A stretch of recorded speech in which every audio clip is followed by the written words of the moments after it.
Caças bombardeiros argentinos em uma missão mortífera em baixa altitude. Potência máxima!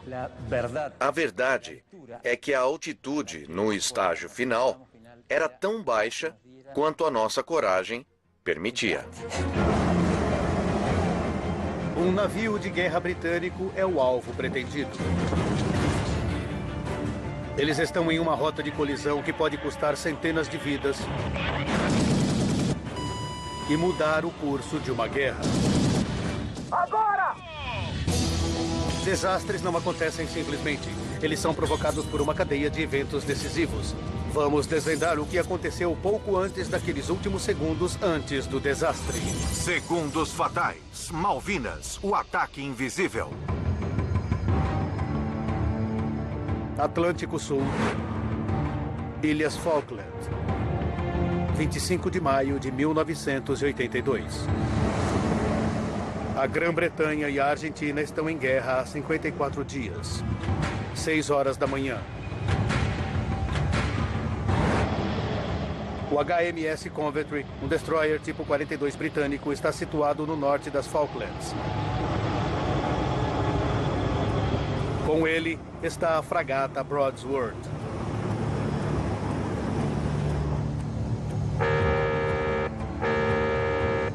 Mãos à obra centrais, mãos à obra centrais. Assumam NBCD Estado 1, condição Zulu. Mãos à obra centrais, mãos à obra centrais. Assumam NBCD Estado 1, condição Zulu. O oficial de guerra eletrônica Chris Hall está monitorando o radar de longo alcance do Coventry. Skyhawk 130! 2 jatos argentinos são detectados. Whisky, aqui é o Alpha Whisky Hostis 199-201. 206 a 35 quilômetros. Velocidade alta, força 2. O operador de míssil antiaéreo é Eli Ellis. Captamos pelo som uma aeronave voando alto conforme bombardeavam alvos nas Falklands e nos locais de desembarque. Local de desembarque, ou Estreito de San Carlos, como era chamado, é onde os navios com tropas britânicas desembarcam uma força de invasão. O capitão David Hart Dyke e o grupo de seu navio receberam a missão de proteger tropas britânicas que desembarcam nas Falklands. Isso significa detectar e destruir caças-bombardeiros argentinos que têm ordem para destruir a invasão por terra antes que uma cabeça de ponte esteja segura. Whisky, aqui é Alpha Whisky, Hostis 214 e 208. Alvo aéreo localizado, sinal de chamado Charlie. Alarme para a aeronave com SIDART 2002-2003. SEA-Dart, o míssil guiado antiaéreo do navio, está preparado.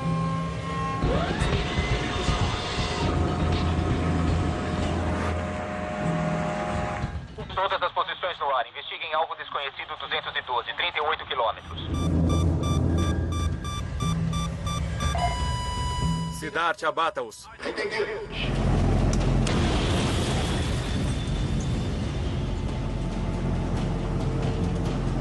Whisky, aqui é o Pássaro Voador, Hostis 2002 e 2003.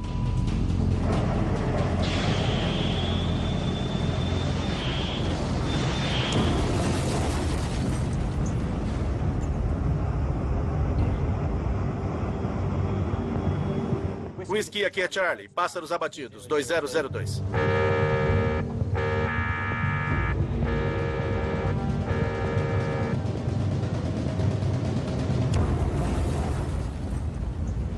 Estávamos confiantes. Talvez mais do que confiantes. O ânimo estava bom. Os dois lados sabem que os próximos poucos dias determinarão o resultado da guerra. Eu queria que eles vissem minha determinação e tinha certeza de que estava lutando por uma causa justa. Embora percebêssemos que estávamos em desvantagens, estávamos muito felizes, com muito bom humor e muita confiança. 11 da manhã. Argentina, província de Santa Cruz, base aérea de Rio Galegos. As notícias do ataque chegaram ao capitão Pablo Carvalho, da 5ª Brigada do Ar. Ele conhecia bem o piloto. Tudo o que passamos juntos cria um vínculo. A gente aprende muito sobre nós mesmos e ficamos parecendo irmãos. O desejo de lutar e a dor de saber que podemos estar à beira da morte.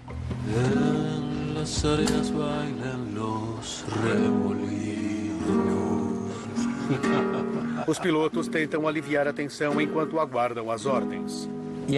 Costumávamos tocar violão, cantar, etc.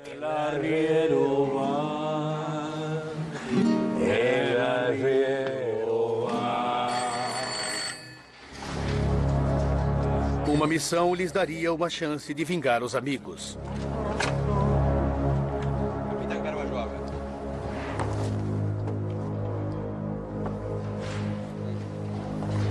Sim, senhor.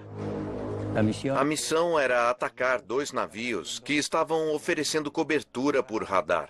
Na verdade, eles aparentemente tinham sido os responsáveis por derrubar o capitão Garcia naquele mesmo dia. Os pilotos vão seguir para Peeble Island e vão tentar afundar o Coventry e o Broadsword. No ataque aéreo, com 4 aviões além de Carvalho, estão os pilotos Carlos Rink, Jorge Barrio Nuevo e Mariano Velasco. Eram os homens que tinham obtido sucesso nas operações anteriores naquele dia. Então, o objetivo era neutralizar aquelas unidades. Entendem? Trabalho de equipe. Tudo bem? Sim, senhor. Vamos. Eu normalmente entrava no avião com muito medo. Mas eu não estava assustado naquela manhã. Os argentinos estão voando em caças-bombardeiros Skyhawk A4B, antigos, mas ainda muito rápidos, fáceis de manobrar e altamente eficazes.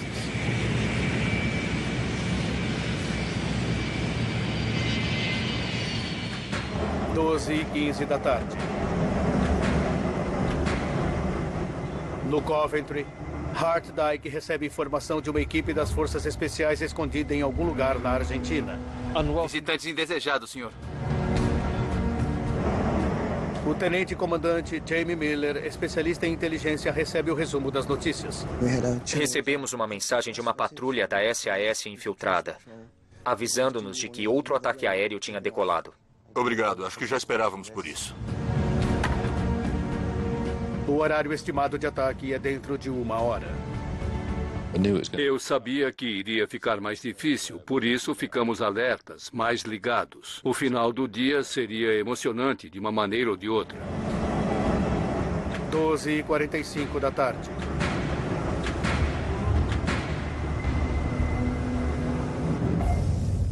Localizado Skyhawk 270.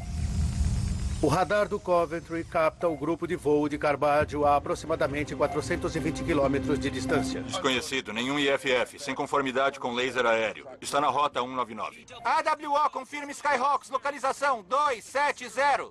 Todas as posições, AWO, ameaça aérea, alerta vermelho.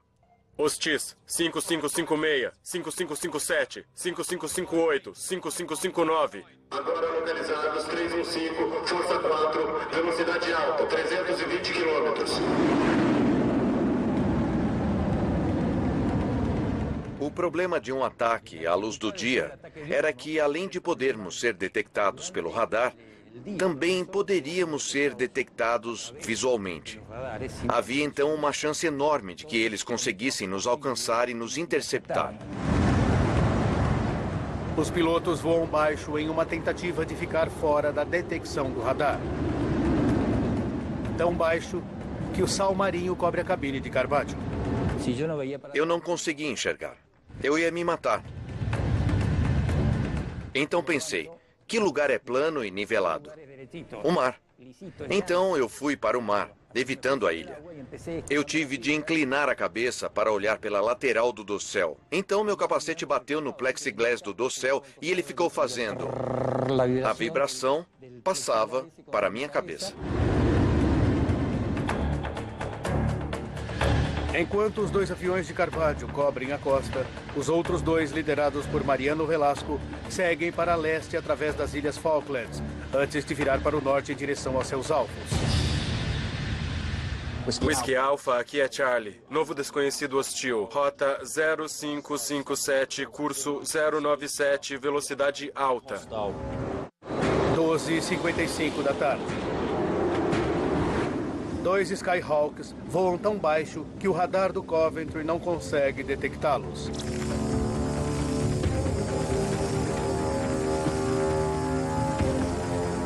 Nós não conseguimos enxergar os pilotos argentinos voando baixo sobre a ilha. E a primeira vez que tomamos conhecimento do ataque foi quando eles se aproximaram da Terra. O míssil Sea Dart deles não consegue travar o alvo. Todos os olhos estavam voltados para as telas dos radares na sala de operações. Todos os olhos no deck superior estavam olhando para Peeble Island, esperando que os 2 pares de aviões se aproximassem e se mostrassem.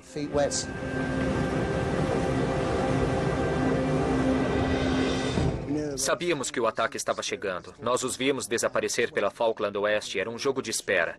Literalmente como um jogador de tênis que está prestes a dar um saque. Os olhos estão preparados. 1h da tarde. Whisky, aqui é Alpha Whisky, localizado pássaro-alvo. O míssil Sea Dart do Coventry ainda está tentando mirar o inimigo que se aproxima rapidamente.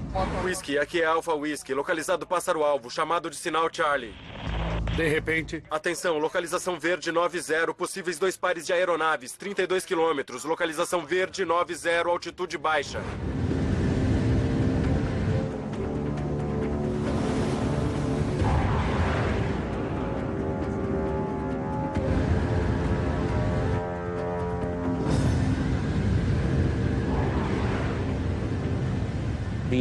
Eu vi 2 pontos longe no horizonte. Apenas 2 pequenos pontos, bem longe. Muito bem, menino. Eu os localizei. Potência máxima! Eu disse, não vamos voltar dessa vez, porque estávamos completamente expostos. 1h20 da tarde. Ouvimos um grito forte de um cara no deck superior. Alarme, contato visual de aeronave. Bateria de bordo verde 30.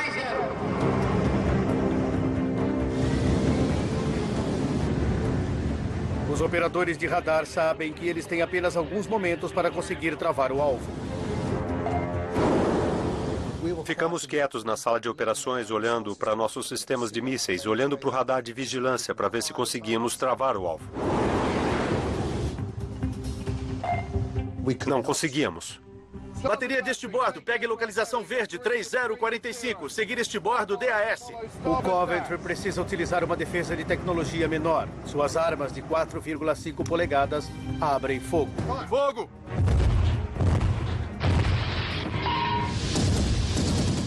Quando eu os vi, eles começaram a atirar, mas já esperávamos por isso. Dando cobertura ao Coventry, o Broadsword também está tentando mirar os caças-bombardeiros. Eu pensava, vou explodir a qualquer minuto. Mas o Broadsword também não dispara seus mísseis. A aeronave está a segundos de distância. Eu via a água pulando com os impactos e explosões no ar. De repente, os jatos se viram para bombordo. Eles estão indo para o Broadsword.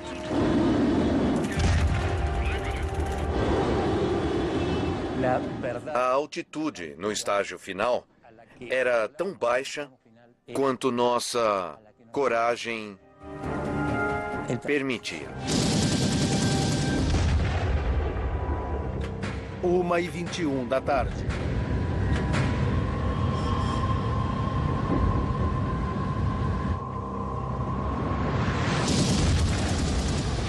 Agora! Viva a pátria! Uma bomba quica na água e atinge o deck de voo do Broadsword, explodindo um helicóptero. Ele se mantém sem explodir no mar. Mas, exatamente quando os navios britânicos acham que tinham conseguido escapar ilesos... Alarme, contato visual com a aeronave. Bateria de S-Bordo verde 90.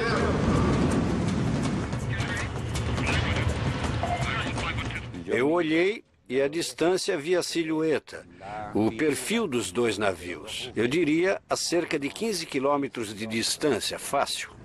Um tempo de voo de pouco mais de 1 minuto. 13h21. AWO, eles estão voltando. Hostis 5557, 5558. Localização 210. Velocidade alta. Força 2. Altitude baixa. Tínhamos um par de aeronaves seguindo rapidamente em nossa direção em baixa altitude, na altura das ondas. Oficial de sentinela, venha para bombordo 030. O capitão Hartdyke ordena uma virada para bombordo para dar uma chance melhor de alvo para os mísseis acertarem os aviões. Mas, de repente... Contatos no noroeste.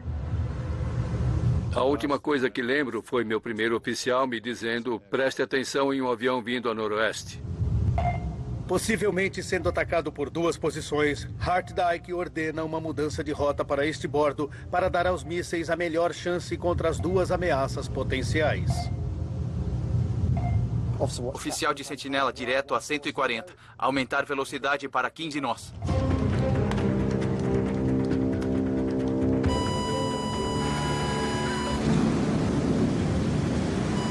Aqui é Charlie. Pássaros confirmados. Hostil 5557. Eu consegui mirar a aeronave líder. Senhor, tem um Sea Harrier. O senhor o quer? O navio britânico poderia derrubar os jatos argentinos. Eu pensei, consegui travar, vamos enviar o Siddharth. Lançando o Siddharth. 13h22 da tarde. Quando consegui travar meus sistemas de mísseis e apertei o disparador, nós então disparamos.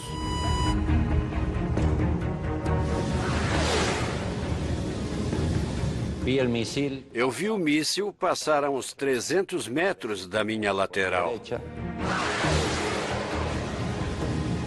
Foi o único Siddharth que vi durante a guerra e era impressionante. Parecia um foguete decolando para a Lua.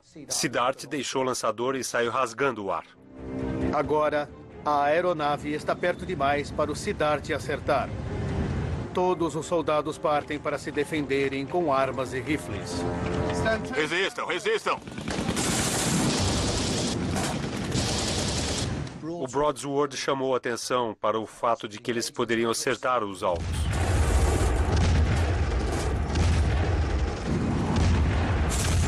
Os homens do Coventry estão esperando o Broadsword disparar a qualquer momento. — 13h22 da tarde.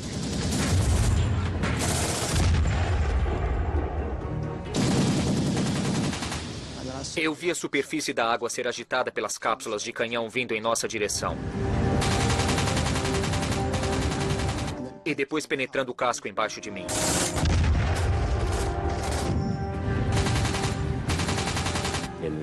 Minha trajetória era exatamente por cima da antena do radar, pouco antes de jogar minhas bombas.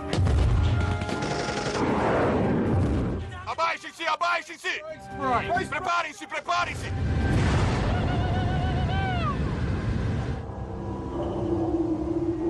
Todos tiveram a impressão de que tínhamos perdido a guerra.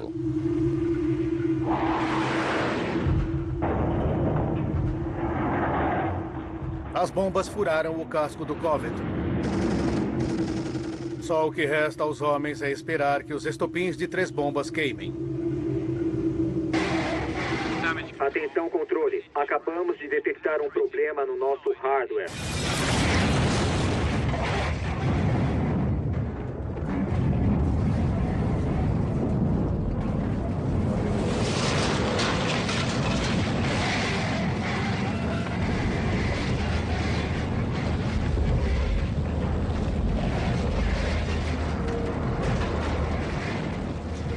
Hart Dyke é atingido e desmaia. Quando uma explodiu, eu fui cercado por uma fumaça grossa e sufocante e vi pessoas em chamas.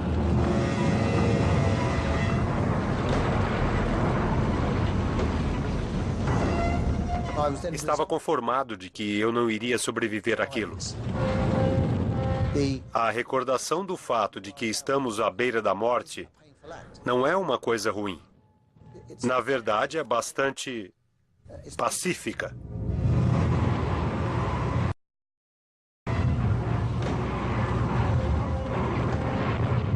Eu estiquei o meu braço. E meus pensamentos mais imediatos foram: vou morrer, eu não iria sobreviver naquele navio. Vi a imagem de minha mulher e filhos, e foi então que, naquele momento, eu pensei: não, eu vou sair daqui.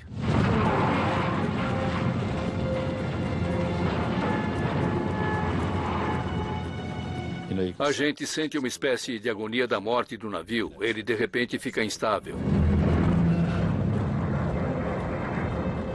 13h47.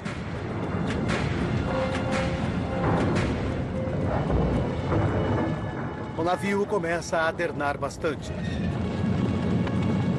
O Coventry está afundando.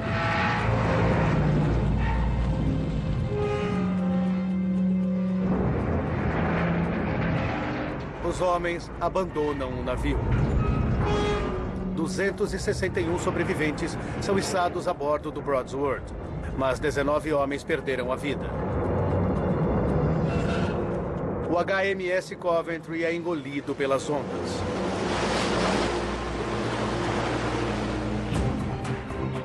Agora, analisando a fundo os eventos trágicos daquele dia, vamos revelar como uma dupla de caças-bombardeiros antigos foram capazes de afundar um dos navios britânicos mais avançados tecnologicamente falando.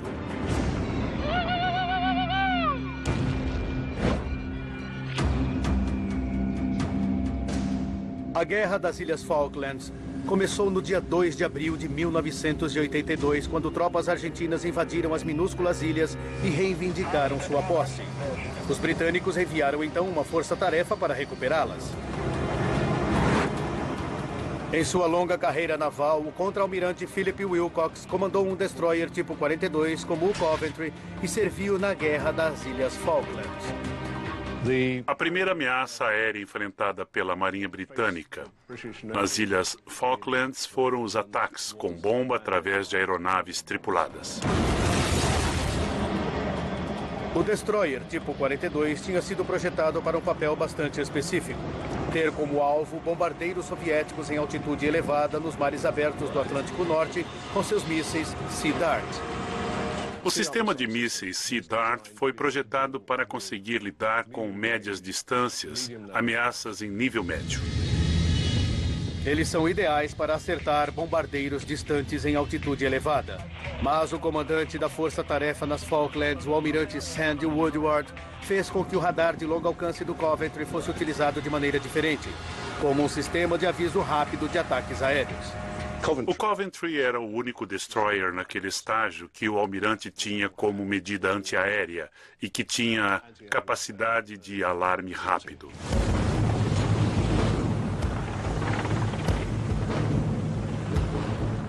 Depois de 7 semanas de conflito, as forças britânicas estão em posição para desembarcar nas ilhas. O papel do Coventry é manter a sentinela em busca de aviões argentinos vindos em direção das tropas que desembarcam em San Carlos.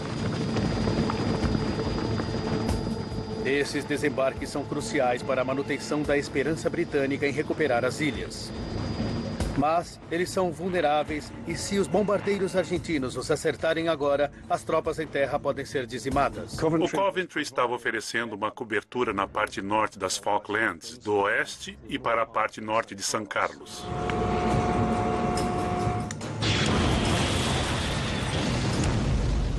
O Coventry poderia oferecer um aviso rápido e, se necessário, atirar no inimigo, abatendo os jatos. Eu estava preso numa posição muito próxima de terra para uma boa comunicação, mantendo a informação fluindo para a força que, no final das contas, estava desembarcando para vencer a guerra. Mas o Coventry também tem um outro papel mais mortífero a ser desempenhado no dia 25 de maio. Ele foi deliberadamente colocado em uma posição muito sensível e vulnerável, bem perto da terra, em uma tentativa de atrair os caças-bombardeiros argentinos para longe do local de desembarque das tropas britânicas, para servir de alvo. Havia uma esperança de que houvesse o que se poderia chamar de armadilha para mísseis, onde uma aeronave poderia ser atraída em direção a este alvo, e não para os desembarques. Atenção para a posição 570. Atenção para a posição 570. No início do dia, o Coventry faz um primeiro encontro. 2 jatos argentinos voando em altitude elevada. O Sea Dart consegue atingir alvos a até 65 quilômetros de distância a uma altitude de mais de 9.000 metros. Ele trava o alvo com a ajuda de 2 radares no navio. O radar de longo alcance detecta e rastreia aeronaves a uma distância de até 420 quilômetros. Depois ele passa essa informação para um radar guia de mísseis mais preciso, que direciona o míssil Sea Dart até o alvo. Os 2 aviões argentinos estão retornando do ataque ao desembarque das forças britânicas. Para garantir que eles tenham combustível suficiente para voltar à base, eles estão voando em uma altitude onde o ar é mais rarefeito, condição ideal para um ataque do Sea Dart. O Coventry conseguiu descobrir aqueles alvos porque as aeronaves estavam voando em uma altitude suficiente para o navio criar uma trajetória e seguir essa trajetória, obtendo um travamento bem-sucedido para o Sea Dart. O Coventry parece ter condições de resistir à ameaça argentina. Atenção, disparar! Mas o navio e seu sistema de mísseis Sea Dart têm um enorme calcanhar de Aquiles. O ponto importante a ser lembrado é que o Sea Dart não foi projetado para lidar com ameaças muito rápidas. É uma fraqueza da qual os comandantes britânicos têm consciência. Todos os exercícios que foram realizados tinham mostrado que a capacidade dos navios em conseguir lidar com ataques rápidos de aeronaves voando baixo e perto da costa era muitíssimo limitado. O Sea Dart trabalha melhor quando o radar tem uma linha de visão clara do alvo. Qualquer massa de terra ao redor do alvo cria uma confusão no radar, deixando a aeronave quase invisível.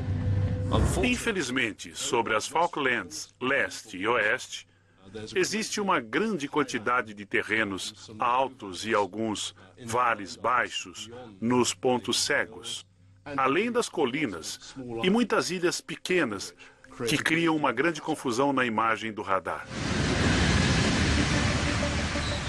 E para piorar, essa é uma fraqueza da qual os argentinos têm conhecimento. O melhor método para enganar um Sea Dart é o voo em baixa altitude. E os pilotos estão tentando explorar essa fraqueza. Tentamos sempre cumprir com o nosso padrão de voo em baixa altitude, alcançando uma altitude de voo rasante, assim que possível, para evitar nossa descoberta. Sentado dentro da sala de operações do Destroyer tipo 42, seria quase impossível para os operadores conseguirem ver as aeronaves voando muito baixo sobre a ilha. Para dar ao Coventry uma chance de lutar por sua sobrevivência a um ataque direto, ele é emparelhado com outro navio de guerra, uma fragata tipo 22, o HMS Broadsword. A fragata tipo 22, com seu sistema de mísseis Seawolf, é projetada para a defesa de seu próprio navio e é destinada a alvos que voam baixo, mísseis e aeronaves. O sistema de mísseis do Broadsword, o Seawolf, consegue detectar e destruir jatos inimigos voando baixo a uma distância entre 6,5 km a pouco menos de 1 km de distância. Os comandantes britânicos acreditam que eles descobriram uma maneira de proteger o HMS Coventry de ataques aéreos em níveis baixos. Se os 2 navios sofrerem um ataque direto, o Coventry vai tentar abater o inimigo à distância. E se seu Sea Dart não for capaz de conseguir travar o alvo antes que a aeronave inimiga tenha alcançado um raio de ação mínimo, o curto alcance do Seawolf do Broadsword vai assumir.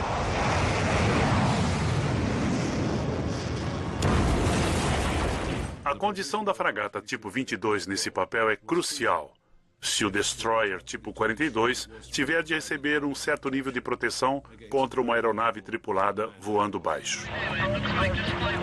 Skyhawk, localização 270. O radar do Coventry capta 4 aviões inimigos assim que eles deixam a Argentina. Mas assim que os pilotos chegam às Ilhas Falklands, eles ultrapassam os limites e voam incrivelmente depressa e baixo, desaparecendo na tela do radar.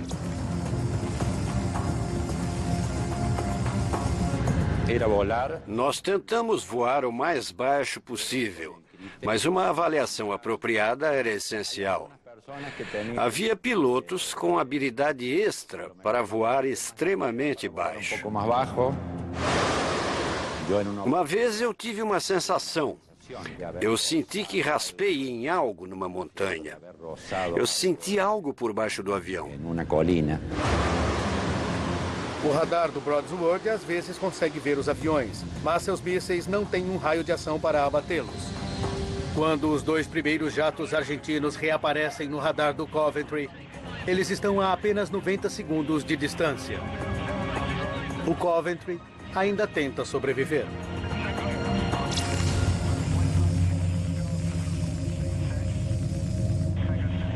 O Coventry não consegue uma leitura eficaz com seu sistema de mísseis Sea Dart por causa do curto alcance e a dificuldade na formação de uma trajetória até os alvos para que o sistema de mísseis alcance e lance um míssil contra eles.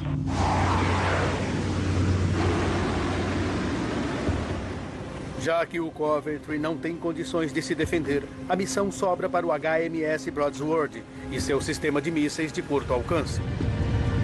O Seawolf deve localizar e destruir os aviões quando eles ficarem a 6,5 km ou a 28 segundos de alcançar os navios. Mas agora o radar do Seawolf está tendo dificuldades em conseguir travar o alvo. Seu radar de controle de disparo está indo de uma aeronave para outra porque elas estão voando muito próximas. Os aviões estão tão perto que o radar mira aquilo que ele imagina ser uma única grande ameaça. Eu tinha de manter aquela formação e aquela formação se provou ser ideal para evitar a possibilidade de nosso setor ser atingido. Quando os aviões se separam, o sistema de mira tenta localizar a primeira e única grande ameaça, além dos 2 aviões individualmente. A consequência é que isso provoca uma confusão no sistema de computador que controla. E o sistema Seawolf trava e precisa ser resetado.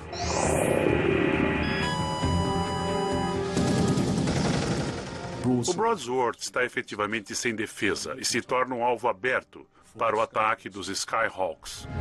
Agora! Viva a pátria!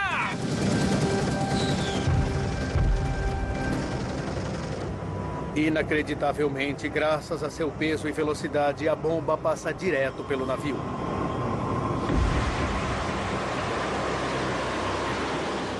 Embora o Broadsword tenha conseguido se safar por sorte, a tática projetada para proteger os 2 navios foi rompida. E foi testada novamente quando um segundo par de Skyhawks, comandados pelo tenente Mariano Velasco, ataca. Mas desta vez, existe mais uma complicação. Com a aproximação dos Skyhawks a este bordo, o capitão Hartdyke é avisado de outro contato hostil em potencial, aproximando-se do navio pela popa, o ponto cego do navio. Contato a noroeste. Entendido, contato a noroeste. Um dos desafios do Destroyer tipo 42 é que ele não consegue atirar para trás. Então o comandante tem de manobrar o navio para manter o raio de ação para os 2 radares de controle e o lançador. Vire com força para a direita, 140. Aumentando para 15 nós.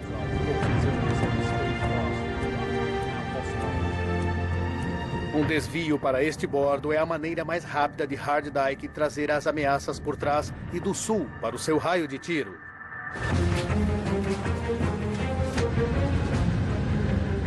O avião de Velasco está a 35 segundos de distância, 8 quilômetros do Coventry. Está quase perto demais, na extremidade do raio de ataque mínimo do Siddharth. Aqui é Charlie, confirmação de pássaro hostil 5557. Então, quando fiz a volta para voltar aos navios, não significa que eu tenha cometido um erro, mas eu tive de levantar um pouco o avião. Então, naquele momento, quando eu levantei um pouco para fazer a volta, o radar do Coventry travou em mim para disparar um Siddharth. Mas com o Skyhawk voando tão baixo, o radar do Siddharth tem dificuldade para manter esse travamento. Quando Ellis aperta o botão do disparador, o alvo se perde.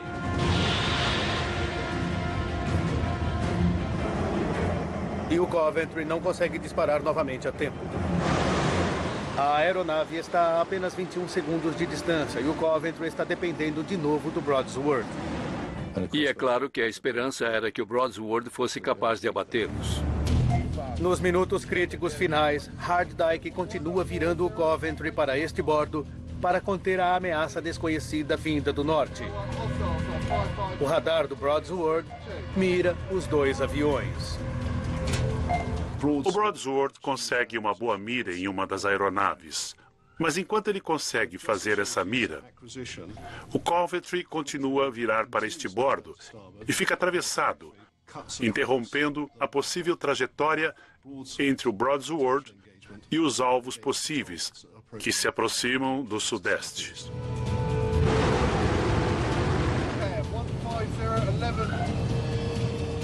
O Coventry agora está entre o Broadsword e o inimigo que se aproxima. Se o Broadsword disparar, seus mísseis vão acertar o Coventry. As aeronaves inimigas ficam protegidas. E a virada para este bordo do Coventry provoca outra consequência. Ele fica numa posição em que se expõe, a pior posição possível. Quando se tem um avião atacando, ele tem uma longa extensão do navio para atacar. Se a gente reduz o ângulo, qualquer erro de cálculo do piloto significa que as bombas vão cair de um dos lados do navio.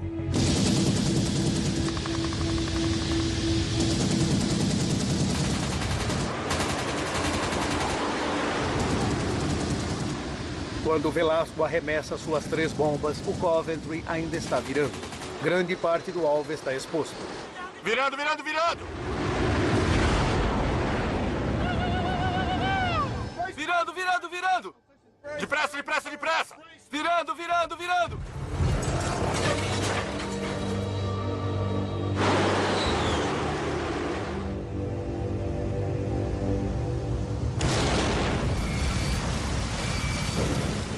A primeira bomba destrói a sala de computadores, matando 7 tripulantes. A segunda falha. Mas a terceira mata 10 na sala de máquinas e nos compartimentos próximos. Outros 2 morrem quando estão se retirando. O plano da Marinha havia falhado.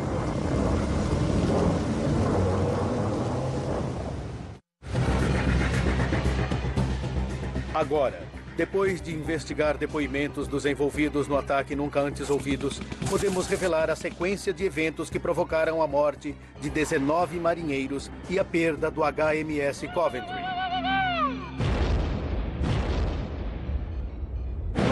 21 de maio. 4 dias para o desastre. O HMS Coventry e o Broadsword estão posicionados no litoral das Ilhas Falklands para atrair o ataque de jatos argentinos, evitando que atacassem o desembarque das forças britânicas. 25 de maio. 3 horas para o desastre. É feriado nacional na Argentina. Preocupados com a eficácia de seu navio em se autoproteger de um ataque direto, o capitão Hard Dyke envia um sinal para o comandante da força-tarefa pedindo permissão para levar o Coventry para mar aberto. Eu fiz meu oficial de operações enviar o sinal. E eu não vi o sinal ser enviado. Na verdade, ele nunca foi enviado, já que os eventos me surpreenderam. 38 minutos para o desastre. O Coventry recebe um aviso da aproximação de aeronaves inimigas. Aproximação de alvos hostis.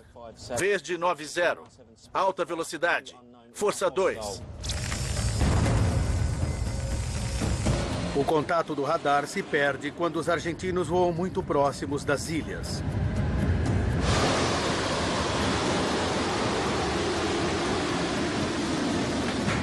Um minuto e 38 para o desastre.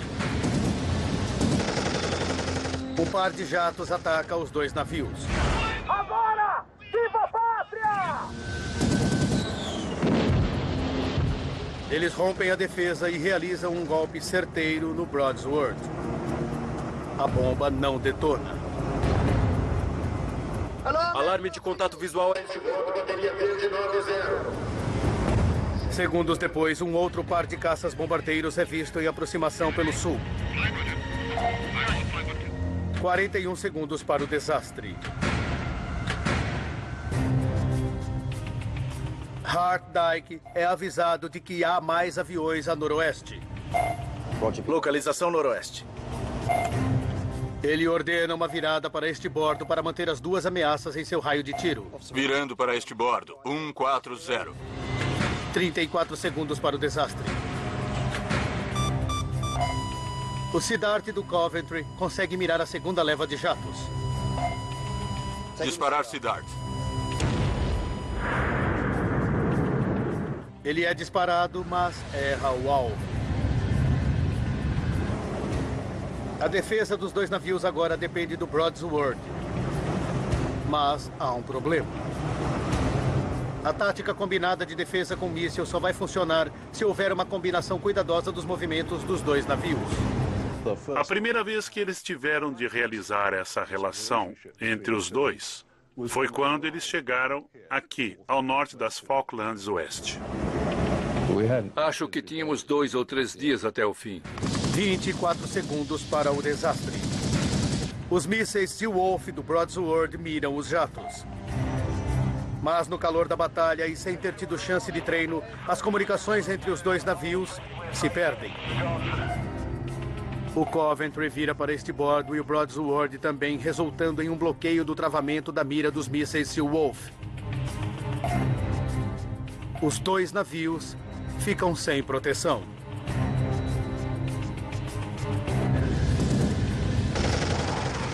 Seis segundos para o desastre.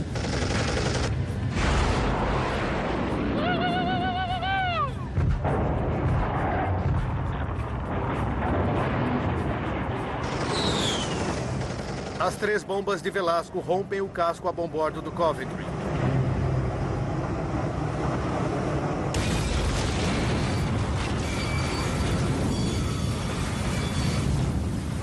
"19 marinheiros são mortos e um dos itens mais valiosos da Marinha Real afunda.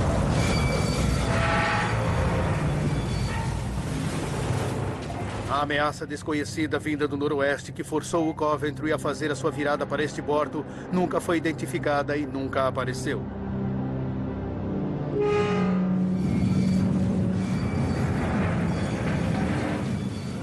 A decisão de emparelhar o Coventry e o Broadsword foram tomadas com boas intenções, mas em uma ação apenas medida em segundos, tornou-se impossível a comunicação e a manobra dos dois navios juntos com eficácia.